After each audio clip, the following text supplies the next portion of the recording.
Korintus 2 ayat 11 dikatakan, supaya iblis jangan beroleh keuntungan atas kita, sebab apa? Kita tahu maksudnya itu apa.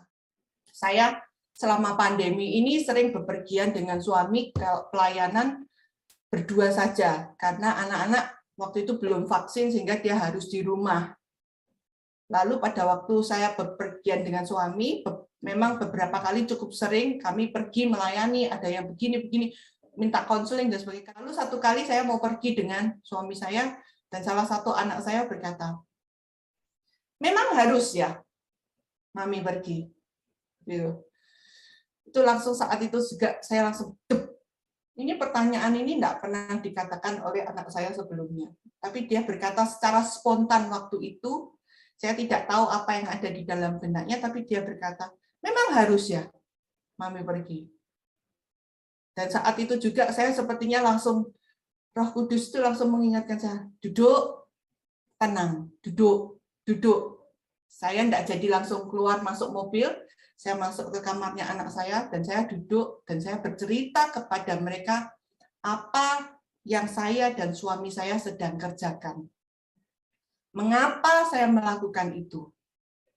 Karena anak saya melihat saya hanya sibuk keluar rumah. Mami mau pergi, mau ketemu orang ya. Mami mau pergi, mau ketemu orang ya. Tetapi saya tidak pernah bercerita apa yang ada di dalam hati kami.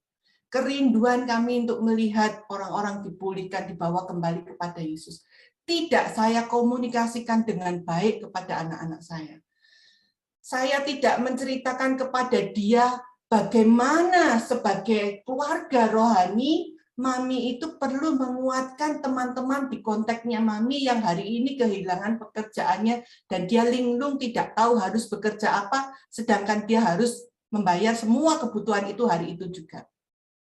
Saya lupa menceritakan itu kepada anak saya. Sehingga pada waktu itu stop, langsung saya berhenti, saya ingat.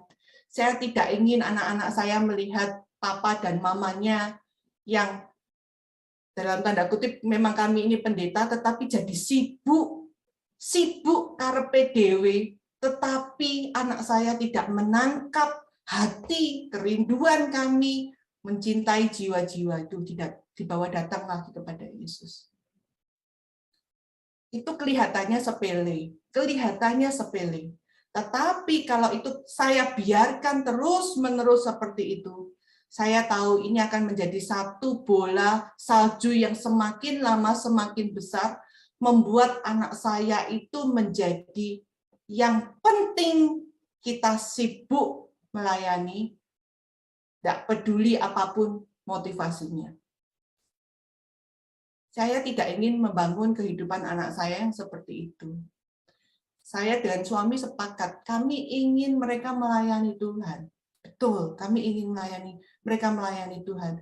Tapi kami ingin juga mereka terlibat di dalam keluarga rohani mereka. Kami ingin mereka mencintai keluarga rohani mereka. Kami ingin mereka bertumbuh di dalam keluarga rohani. Karena kami tahu hanya dalam komunitas keluarga rohani itu mereka akan menjadi kuat. Mereka akan menjadi orang yang bisa berdiri teguh di atas kebenaran.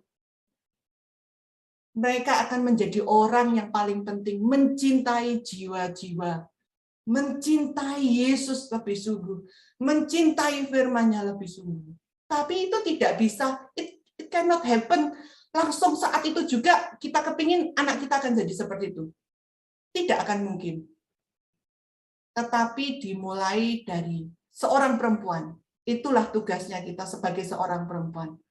Menerjemahkan visi, kerinduan dari pemimpin di dalam keluarga kita, yaitu suami kita. Untuk kita itu bisa menjelaskan kepada anak-anak kita. Kita mau kemana? Kita mau kemana? Keluarga kita mau kemana? Itu sangat penting. Karena kalau kita tidak menyadari hal yang sederhana itu, maka tidak heran. Pasangan kita akan menjadi selalu musuh kita. Kita akan selalu crash dengan dia. Kamu kok gini sih? Padahal aku mau gini. Anak kita akan selalu, aku punya mau gini, aku punya keinginan begini. Apalagi anak yang sudah remaja, mereka punya kemauan sendiri dan mereka merasa bisa mengatur dirinya sendiri. Kalau kita akan terus seperti itu, kita akan menjadi musuh teman, bukan lagi teman, bagi anak-anak remaja kita. Dan kalau itu sudah terjadi, gap itu terjadi, akan susah. Walaupun ada anugerah Tuhan. Kita ini tidak salah sasaran. Kita tidak menjadikan pasangan kita itu musuh kita. Kita tidak menjadikan anak kita yang mungkin kita bilang bandel, itu musuh kita.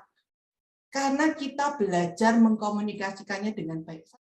Ingat, pasanganmu bukan musuhmu, bahkan anak bandelmu bukan musuhmu, keadaanmu juga bukan musuhmu. Musuh kita satu-satunya adalah iblis.